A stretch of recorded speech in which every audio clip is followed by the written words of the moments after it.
Papatunayan niya dito sa final battle na may kakayahan siyang umarte bilang future leading man ng GMA. At sisimulan niya yan sa set ng Coffee Prince. Here's Kilig Cutie, Jeric Gonzalez.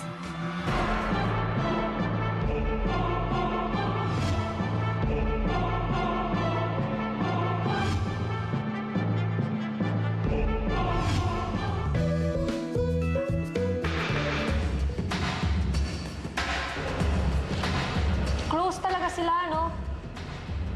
Wala pa pagkabata, close na sila. Best friend daw. Oh! Eh bakit pinagpapawisan ng ilong mo? Alam mo, sabi nila pag pinagpapawisan daw yung ilong, seloso daw yun. Hoy, nagseselos ka, no? Mahirap naman hindi magselos, no? Did you know na naging sila ng mga bata pa kami? First love niya, si Arlene.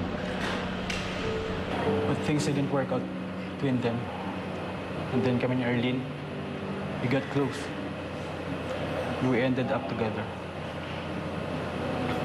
I have to admit it na sometimes it would get uncomfortable.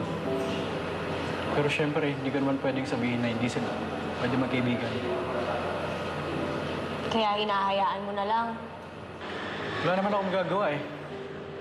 I don't want to be controlling. Isa pa, if someone really cares for you, hindi niya hayaan masaktan yung feelings mo. Tama. Ay!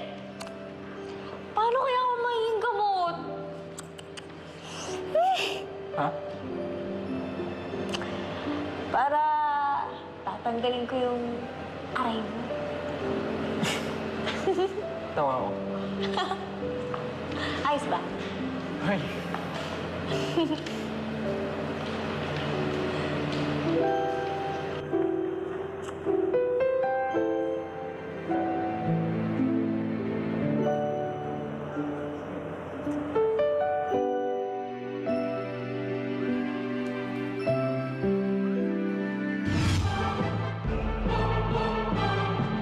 Pagdating yung mukha niya eh. So, maramdaman mo visually yung pag-acting niya.